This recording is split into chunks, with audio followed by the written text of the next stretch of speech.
Hello student, welcome to my YouTube channel Anil 108 और Facebook page है target academy Khurja में आपका स्वागत है।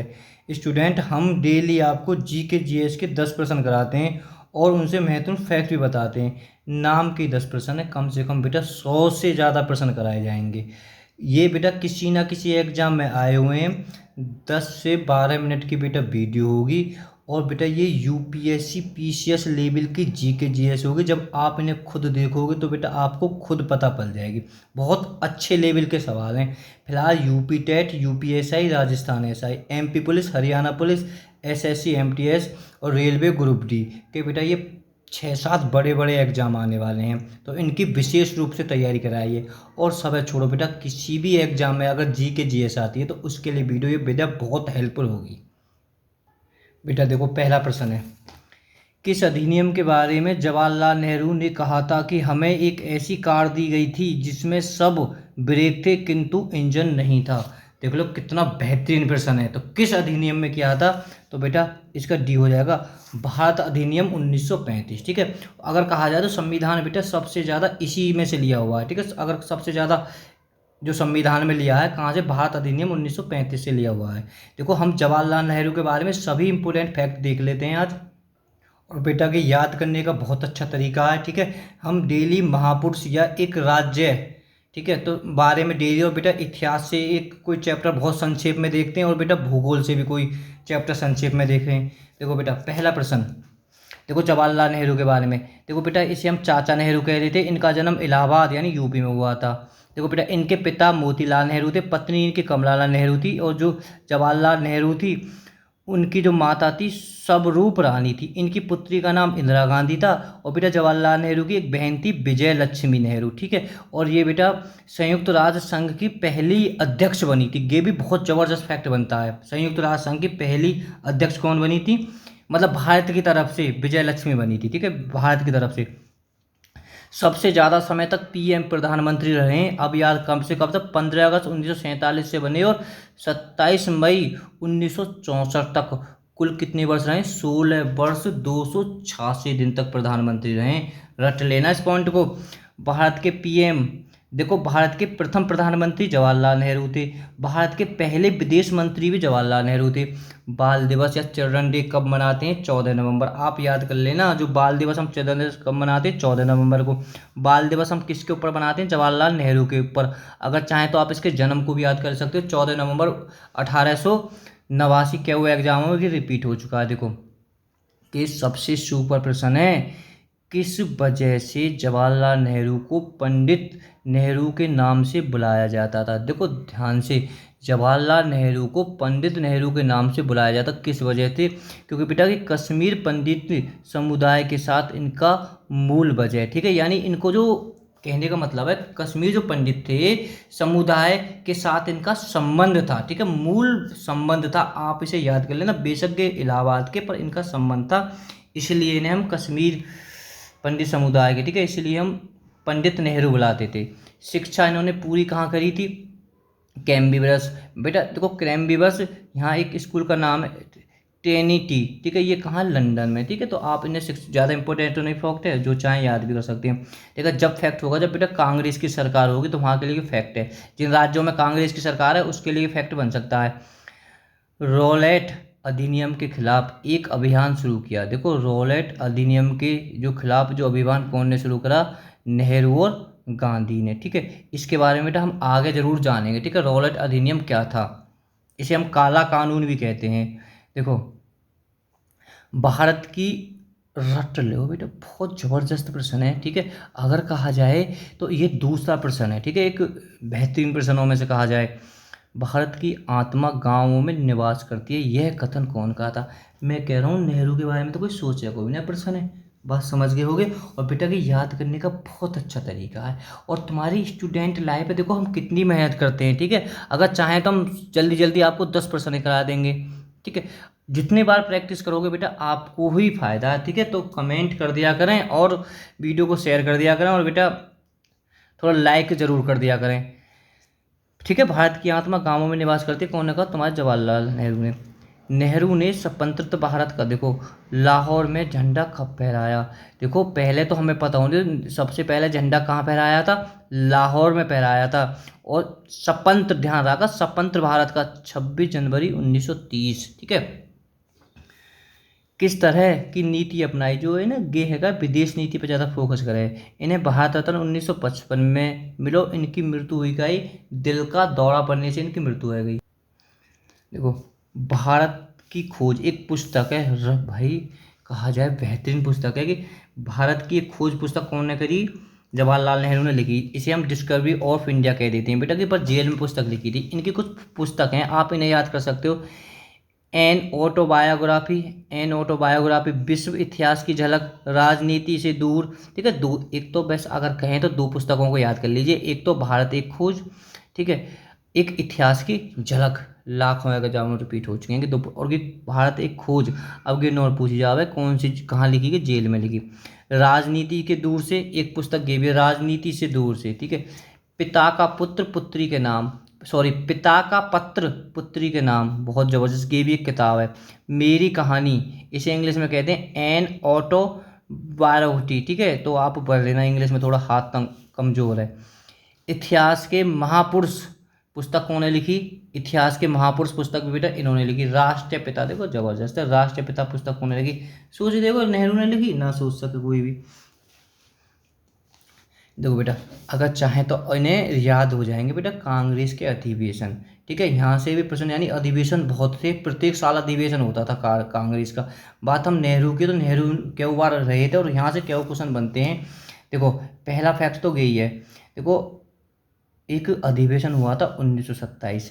ठीक है, ये कहाँ हुआ था, मद्रास में हुआ था 1927 का। इसके अध्यक्ष तो एम ए अंसारी थे। पर ये टिप्पणी मतलब यहाँ पे जवाहरलाल नेहरू के आग्रह पर किया गया था। देखो जवाहरलाल नेहरू के आग्रह पर कौन सा अधिवेशन हुआ था, 1927 में, और मद्रास में हुआ था। ठीक है, देखो ये फैक्ट सबसे इम्पोर्टेंट है। अगर मैं कहूँ इससे ज़्यादा कोई इम्पोर्टेंट फैक्ट नहीं है अधिवेशन में नेहरू के लिए। तो देखो सीधे सीधे क्यों बार एग्जाम में, मतलब यहाँ में एक फैक्ट तो तुमने देख लिया हो कि 26 जनवरी 1930 को झंडा फहराया हो, या ये अधिवेशन में। देखो लाहौर, जो लाहौर अधिवेशन था, इसमें नेहरू अध्यक्ष, ऐसे बनेगा नेहरू, मतलब लाहौर के अध्यक्ष नेहरू थे। बेटा यहाँ इन्होंने टिप्पणी की थी, पूर्ण स्वराज्य का प्रस्ताव किस अधिवेशन में टिप्पणी की थी जवाहरलाल नेहरू ने, लाहौर में। और कब की थी, 1929 में। देखो बेटा एक 1936 में लखनऊ के भी, ठीक है, लखनऊ में हुआ था, इसके अध्यक्ष थे। एक फैजापुर में था। ठीक है, तो आप इन्हें थोड़ा सा याद कर लें। देखो रोलर एक्ट, इसे काला कानून भी कहते हैं। और बेटा कि 18 मार्च 1919 में हुआ था। ठीक है, इसका जो विरोध किया था गांधी और नेहरू ने किया था। इसके लॉर्ड चैम्प्स, जो, चलो छोड़ो से। संघीय समिति के अध्यक्ष कौन है, संघीय समिति के अध्यक्ष भी तुम्हारे नेहरू है। उद्देश्य का पारित, जो संविधान में देखो संविधान से भी संबंधित है। संघीय समिति के अध्यक्ष, संविधान की जो संघीय समिति के अध्यक्ष किए गए। उद्देश्य का जो संविधान में उद्देश्य का कौन ने पारित करी, तो ये भी तुम्हारे नेहरू ने करी। दो बेटा प्रश्न नंबर 2, इनमें से किसने 1857 के विद्रोह का सक्रिय में भाग नहीं लिया था। ठीक है, तो बेटा किसने भाग नहीं लिया था, देखो नाना साहब ने कानपुर के में लिया था। बेगम हजरत ने जो बेटा विद्रोह हुआ था 1857 का, जगह ये विद्रोह जगह जगह से हुआ था। ठीक है, कानपुर से जब हुआ था यहाँ नाना साहब ने शुरुआत करी थी।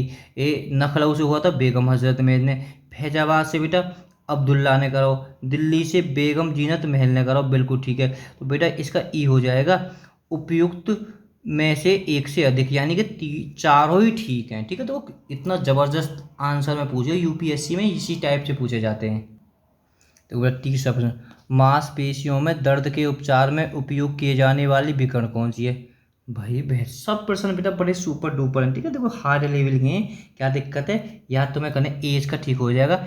इंफ्रारेड, इंफ्रारेड क्या हुआ, मांसपेशी में दर्द है रो, तो या के लिए कौन सी विकर्ण को यूज करें, इंफ्रारेड, इंफ्रारेड रट लो। बेटा 4%, चंद्रगुप्त द्वितीय की पुत्री का विवाह।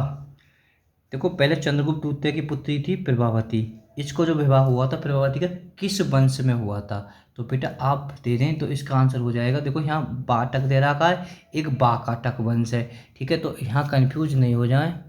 ठीक है, तो इसका सी हो जाएगा वाकाटक वंश। ठीक है, तो आज इतिहास में हम थोड़ा वाकाटक को हिरन बना दें, वाकाटक वंश को हिरन बना दें। ठीक है, देखो बेटा हम वाटाक राजवंश के बारे में थोड़ा जान लेते हैं संक्षेप में। देखो बेटा इसकी स्थापना विंध्याशक्ति ने करी थी। ठीक है, विंध्याशक्ति का पुत्र हुआ था प्रवरसेन प्रथम। ठीक है, प्रवरसेन प्रथम की मृत्यु हो गई, तो मृत्यु होने के बाद में जो ये वाटाक वंश था दो भागों में बट गया। एक तो प्रधान शाखा, ठीक है, प्रधान शाखा वाटाक इसके पीछे भी लगेगी, और एक बाद में शाखा वाटाक, दो भागों में ऐसा बट गया। देखो मृत्यु के बाद तो ना ये जब तक जिंदा थे तभी बट गया था। देखो प्रवरसेन जो प्रथम थे इनका शासनकाल 35 में चला था, और ये प्रधान मतलब प्रधान का मतलब है जो या वंश को शासन चला रहा है। ठीक है, तो इसने अपना एक महाराज क्षेत्र था, तो इसके एक दूसरा पुत्र था सर्वसेन। ठीक है, तो इसने अलग उस थोड़े से राज्य की अलग स्थापना करी कि पापा से कह दिया अपने से कि मुझे ये हिस्सा चाहिए। ठीक है, तो कोई दिक्कत ना। प्रधान वंश के शाखा, देखो प्रधान वंश के शाखा बहुत इंपॉर्टेंट होते हैं। प्रधान वंश के शाखा रुद्रसेन फर्स्ट, प्रभावती गुप्त संरक्षणकार, प्रवेशसेन सेकंड, नरेंद्र सेन, पृथ्वीसेन, दामोदर सेन जो प्रभावती का ही बेटा था। ठीक है, प्रभावती, और लास्ट अंतिम कौन था? पृथ्वीसेन द्वितीय, ये अंतिम शासक था। ठीक है, इसे किसने हराया? हरिसेन ने हराकर अपने 22वें शाखा में शामिल कर लिया था। ठीक है, अब इनके कार्य भी देखेंगे। 22वें शाखा के सर्वसेन, ठीक है, विद्याशक्ति सेकंड, भाई इनके कौन थे? इन्होंने जिनकी स्थापना करी थी उनके नाम पे इधर दिया था। ठीक है, देखो प्रवरसेन उनके दूसरे वाले बेटे, इनके बेटे थे विद्या, इसके नाम पे धर दिया। तो एक और देखो प्रवरसेन बेटा इसमें भी है, इसमें भी, इससे कंफ्यूज मत है ना, है ना। और हरिसेन, ठीक है, तो इन्हें आप इतना याद होना चाहिए आपको। देखो जिस पे मैं बोलूँ बेटा सिर्फ उस पे ही याद करना, ज़्यादा ठीक है, ज़्यादा सिर में सम्राट की उपाधि, सम्राट की उपाधि बेटा कौन है मिली? विद्याशक्ति को। ठीक है, सम्राट की उपाधि इसे मिली थी। देखो बेटा एक रुद्रसेन द्वितीय, प्रभावती का विवाह इनसे हुआ था। क्या नाम है इनका? रुद्रसेन द्वितीय। ठीक है, इनकी बेटा जल्दी मृत्यु हो गई थी। ठीक है, सिर्फ इन पे ही याद करते चलें, और ज़्यादा याद करने की है ना। देखो एक बेटा इसे संरक्षकार कनिष्ठ, देखो बेटा ये फैक्ट है। जो बाटक वंश का स्वर्णकाल यानी स्वर्णकाल कौन सा रहा? स्वर्णकाल रहा बेटा प्रभावती गुप्त संरक्षणकाल। अरे तो बेटा एक बताओ, प्रभावती हरा कौन सा? चंद्रगुप्त द्वितीय की बहन थी। ठीक है, तो आपने ये पढ़ भी लिया चंद्र, भाई इनसे तो स्वर्णकाल रहा, कोई राजा इनसे तो बोल भी नहीं सका था। ठीक, जो बेटा प्रवरसेन द्वितीय थे, जो वासी प्रवरसेन द्वितीय दोनों शाखा में थे। इन्होंने बेटा मराठी प्राकृतिक काव्य सेतुबंध की रचना की थी। रट लेना, सेतुबंध की रचना कौन ने करी थी? प्रवरसेन द्वितीय ने। और बेटा हरि विजय नामक प्रगति काव्य भी इन्होंने लिखा था। सेतुबंध की रचना, और अच्छा देखो सॉरी, सेतुबंध की रचना प्रवरसेन द्वितीय ने, और हरि विजय नामक जो एक ग्रंथ भी मान लो बेटा कि कौन ने लिखी थी? सर्वसेन ने। जब रिवीजन करोगे ना तो बेटा कि ऑटोमेटिक याद हो जाएंगे आपको। ठीक है, जब स्टूडेंट लाइफ में मैं कम से कम 25-26 बार मिल जाएंगे तो बिल्कुल ऑटोमेटिक याद आ जाएंगे। वीडियो को बस सिर्फ ध्यान से देखते रहें। वैदर्भी शैली, देखो संस्कृत की वैदर्भ शैली का पूर्ण विकास बाटक के नरेशों के दरबार में हुआ। यहाँ से जबरदस्त प्रश्न का हो गएगो। वैदर्भी शैली का पूर्ण विकास कौन के हुआ? बाटाक नरेश के दरबार में। देखो बेटा पांचवा, आय के बंटवारों के, देखो ध्यान रखना, आय के बंटवारे के मापन के लिए निम्नलिखित में से किसका प्रयोग किया जाता है? देखो बहुत जबरदस्त है, देखो सुना भी नहीं होगा, डी इसका ठीक हो जाएगा, गिनी लॉर्ज कर्व। छठा सवाल, संविधान के किस अनुच्छेद से पता चलता है कि उच्चतम न्यायालय द्वारा पारित कानून सभी न्यायालयों के लिए बाध्यकारी होगा? तो बेटा किस अनुच्छेद से पढ़ता है? तो इसका सी ठीक हो जाएगा, 141 अनुच्छेद। बहुत जबरदस्त प्रश्न है बेटा ये। देखो बेटा भूगोल का 7वां प्रश्न कितना जबरदस्त है। किसके कारण दिन रात होते हैं? कौन के कारण हुए दिन रात? घूर्णन के कारण, परिक्रम के कारण, वार्षिक गति के कारण, अपसौर के कारण, उपसौर के कारण। हैं, घूम गए, घूम जाओगे, प्रैक्टिस ना करोगे तो बेटा घूर्णन के कारण, ए इसका ठीक हो जाएगा। बहुत संक्षेप में भूगोल के बारे में भी देख लें, बहुत संक्षेप में, 1 मिनट में बस। जिन पे मैं कहूँ सिर्फ उन पे ध्यान रखना, ठीक है। देखो बेटा, पहले तो यह फैक्ट देखो, प्रकाशित और अप्रकाशित जो पृथ्वी को प्रकाशित और अप्रकाशित दो भागों में कौन बांटता है। बात मैं ये कह रहा हूँ, पृथ्वी को प्रकाशित और अप्रकाशित जब ऐसे ही आए दो भागों में कौन बांटता है, प्रकाश चक्र। वाह बढ़िया बेटा। घूर्णन इंग्लिश मैंने बता दी कमजोर है, इसे पढ़ लेना, ये भी नाम आएगा, हिंदी में लिखा है, ठीक है। और दैनिक गति, मैं कहूँ घूर्णन कहवे या दैनिक गति कहवे या परिभ्रमण कहवे, एक बात है। देखो कितनी बढ़िया बात बता रहा हूँ, कंफ्यूज हो जाओगे जहाँ हम घूर्णन, दैनिक गति या परिभ्रमण एक ही चीज है। वो परिक्रमाएं वो अलग है, परिभ्रमण। अब देखो, पृथ्वी सदैव अपनी कक्ष पर, देखो यार रट रही हो, पश्चिम से पूरब की ओर घूमती है। कैसे, पश्चिम से पूरब। क्यों बार रिपीट करना, पश्चिम से पूरब, सुबह को उठो शाम को उठो, ठीक है, बस पश्चिम से पूरब, पश्चिम से पूरब, सो याद रह जाएगा। इसके कारण ही दिन रात होते हैं, ठीक है, बस बढ़िया। अब देखो परिक्रमण, कंफ्यूज मत हो जाना, इसे हम देखो इंग्लिश में रेवोल्यूशन वार्षिक गति भी कहते हैं, ठीक है। तो बेटा हमें लिख लो, पृथ्वी जो अपना परिक्रमण, और इसमें थोड़ा बेटा क्या फर्क होता है मैं बताता हूँ आपको। देखो घूर्णन, देखो बेटा पृथ्वी, आपको ये तो पता होगी, अरे पेन से गई बीत गई, क्या करें, एक सेकंड रुको बेटा। देखो पृथ्वी 23.5 अक्ष पे अपने झुकी हुई है, ठीक है। देखो घूर्णन होता है जैसे पृथ्वी, जैसे कि ये है, इसी मतलब ऐसे करके घूमती रहे पश्चिम से पूरब, ठीक है, इस तरीका से घूमती रहे बस, ये ठीक है, बात समझ लो, ठीक है, घूर्णन। और परिक्रमा क्या होती है, जैसे ये सूर्य है, ठीक है, इसके ये सूर्य है, चलो वैसे सूर्य बड़ा होता है, परिक्रमा बेटा इसके ओर पास घूमेगी, ठीक है, इसके ओर पास घूमेगी, ये परिक्रमा होता है। घूर्णन क्या हो गया, जो ये अपने आप यहाँ घूमती रहेगी, ठीक है, इस प्रकार से घूमती रहेगी और यहाँ के परिक्रमा करती रहेगी, ठीक है, बात आपके समझ में आ गई होगी। देखो जो परिक्रमा यानी यहाँ से घूमी और यहाँ तक घूमने में कितना समय लगे, तो 365 दिन और 6 घंटे। बेटा इसे याद कर लेना। देखो उपसौर यहाँ से भी बनता है फैक्ट, यहाँ सबसे ज़्यादा बनता है उपसौर। उपसौर क्या होता है, देखो मैं बताऊँ थोड़ा, उपसौर को थोड़ा संक्षेप में बता रहा हूँ, ज़्यादा हार्ड, ठीक है। उपसौर देखो बेटा एक वृत्ताकार है, जो पृथ्वी अपने एक मतलब एक अपने अक्ष पे घूमेगी वृत्ताकार पे, जब जो भी अपने यहाँ घूमेगी, तो बेटा एक समय अपसौर होगा जब पृथ्वी यहाँ आ जाएगी, मतलब यहाँ पे घूमेगी, तो यहाँ का मतलब अपसौर का मतलब है सूरज और पृथ्वी की सबसे न्यूनतम दूरी होगी, वो उपसौर कहते हैं उसे। और बेटा और अपसौर, जब पृथ्वी जब यहाँ आ जाएगी घूम के, तो बेटा इसे हम क्या कहते हैं, अपसौर, ठीक है, अधिकतम दूरी को। अब क्या है, बस इतना याद कर लो, उपसौर कब होता है, 3 जनवरी को। देखो 3 जनवरी को उपसौर, न्यूनतम दूरी को उपसौर कहते हैं बेटा, बहुत ज़बरदस्त है। अब फिलहाल के 2021 में 2 जनवरी को, 2 जनवरी, 3 जनवरी, कहीं 4 जनवरी, 1 जनवरी को भी हो गया था, ठीक है। तो इतना जो बिल्कुल ज़्यादातर होता है 3 जनवरी को। 2 जनवरी, अगर 3 जनवरी विकल्प में ना हो तो 2 जनवरी लगा देना, 2 जनवरी 3 जनवरी ना हो तो 1 जनवरी लगा देना, ऐसा ना रहेगा, ठीक है। अगर पहले 3 जनवरी तो सबसे पहले 3 जनवरी लगाना, ठीक है। 3 जनवरी ना धरा तो 4 जनवरी रहेगा, ऐसा ना कर 2 जनवरी धरे 4 जनवरी इधर बिल्कुल भी नहीं धर सकता आपको, ठीक है, बात आप समझ गए होगे।